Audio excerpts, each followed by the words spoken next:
Kesorotan lainnya, saudara, ratusan calon pengantin mengikuti acara nikah massal yang digelar Kementerian Agama. Usai pengantin yang ikut menikah massal beragam dari 18 hingga 60 tahun.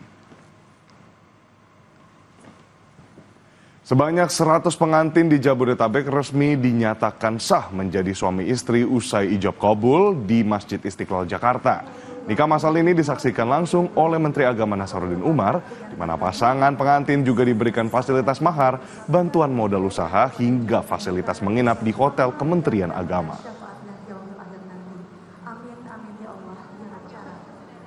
100 pasang ini pertama ditanggung semua maharnya oleh Kementerian Agama.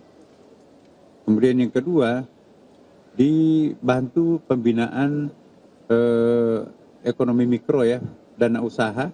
Satu pasang itu 2,5 juta. Ya. Dan nanti itu akan dipantau oleh Basnas. Kalau pihak Basnas nanti melihat itu akan ada tambahan karena ada produktivitas yang dihasilkan, tidak tertutup kemungkinan akan diberikan tambahan.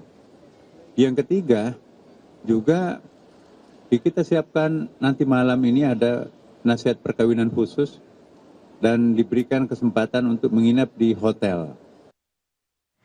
Tetap bersama kami, saudara. Usai jeda, Sapa Indonesia Akhir Pekan akan kembali dengan informasi Kejaksaan Agung mencegah mantan Mendikbudristek Nadiem Makarim bepergian ke luar negeri terkait pengusutan kasus dugaan korupsi pengadaan laptop di Kemendikbudristek tahun 2019 hingga 2022.